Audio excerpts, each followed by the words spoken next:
Bismillahirrahmanirrahim. Assalamualaikum warahmatullahi wabarakatuh. Saya Siti Fatimah binti Muhammad Suhaimi. Nombor metrik A171686 akan membentangkan tugasan akhir bagi subjek LMCP 2502 Pengangkutan Bandar.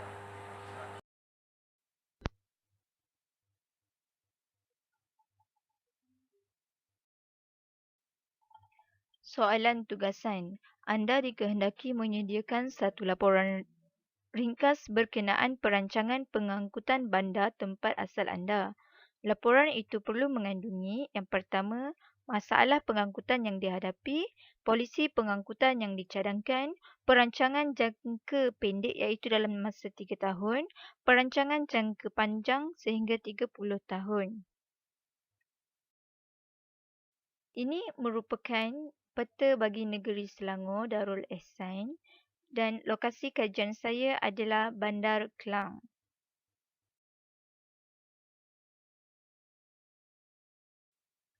Masalah pengangkutan yang dihadapi di Bandar Kelang adalah pencemaran bunyi, pencemaran air, pencemaran udara, kesesakan lalu lintas, jalan rosak dan berlubang dan seperti gambar yang kita boleh lihat, yang pertama di atas sebelah kiri, kita nampak ada pencemaran udara. Seterusnya, yang masuk dalam surat khabar mengenai sisa binaan punca pencemaran Sungai Kelang. Seterusnya, gambar jalan yang berlopak air yang tidak dibaiki dan kesesakan lalu lintas serta kemalangan jalan raya. Isi pengangkutan yang dicadangkan seperti dalam gambar, yang pertama kesedaran 3R. Yang pertama reuse, iaitu guna semula barang yang boleh digunakan lagi.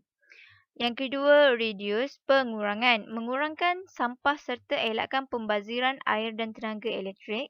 Dan yang ketiga recycle, iaitu kitar semula, asingkan barang yang boleh kitar semula.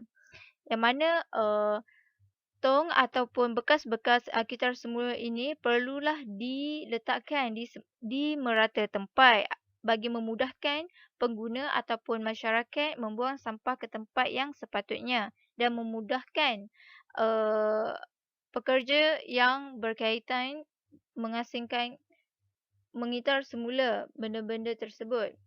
Dan bekas tersebut diletakkan secara langsung secara berasingan. Seterusnya, polis ataupun polis trafik diletakkan di tempat yang sentiasa ada kesesakan jalan raya bagi memudahkan pengguna jalan raya. Seterusnya, menguatkuasakan undang-undang bagi mereka yang tidak mematuhi undang-undang yang telah ditetapkan. Seterusnya, mengadakan kursus pemanduan berhemah. Seperti di dalam gambar, adanya kursus pengendalian kenderaan dan pemanduan berhemah peringkat Hospital Kluster Perak Selatan sesi tahun 2020 di Hospital Teluk Intan baru-baru ini. Ini bagi mengelakkan juga kemalangan jalan raya supaya setiap pengguna ataupun pekerja sedar bahawa bagaimanakah ingin menjadi pemandu yang berhemah. Dan gambar yang terakhir menunjukkan turapan jalan dilakukan. Ini bagi mengelakkan kemalangan jalan raya. Seterusnya, perancangan jangka pendek dalam masa 3 tahun. Pertama, hendaklah menyediakan bas rapid transit yang mencapai pelbagai taman perumahan dengan kadar tambang yang rendah. Menyediakan kemudahan pejalan kaki dan basikal serta dengan banyak dan selamat. Menyediakan penang lalu lintas di kawasan perumahan, sekolah, orang ramai atau persimpangan jalan yang sibuk. Meningkatkan tempat parking di tempat-tempat yang boleh dicapai oleh pengangkutan awam. Gambar-gambar tersebut kita boleh lihat adanya bas rapid. Ini rapid KL tapi ia boleh diwujudkan dalam Bandar Kelang. bagi memudahkan masyarakat ataupun penduduk tempatan di Bandar Kelang menggunakan bas bagi memudahkan urusan mereka. Seterusnya, adanya pejalan kaki yang selamat. Adanya pembahagi ataupun pagar di antara pejalan kaki dengan uh, jalan raya. Dan adanya penenang jalan raya ataupun penenang lalu lintas seperti bonggol yang ditempatkan di tempat-tempat yang sepatutnya seperti hospital dan sekolah. Seterusnya, mewujudkan parking yang cukup ataupun dibesarkan, dinaik tarafkan parking ni supaya memudahkan pengguna-pengguna yang akan menggunakan pengangkutan awam seperti kereta api dan sebagainya.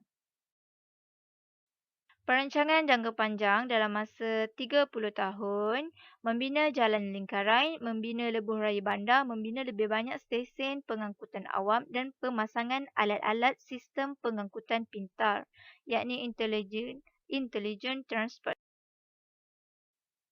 Seperti gambar yang kita boleh lihat, adanya lingkaran, uh, banyaknya ada kereta api, ada LRT dan sebagainya.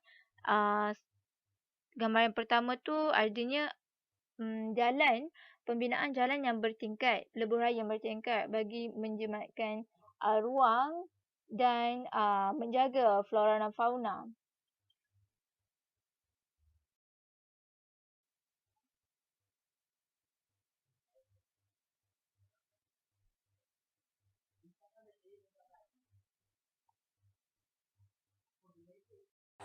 Sekian itu sahaja daripada saya. Assalamualaikum warahmatullahi wabarakatuh.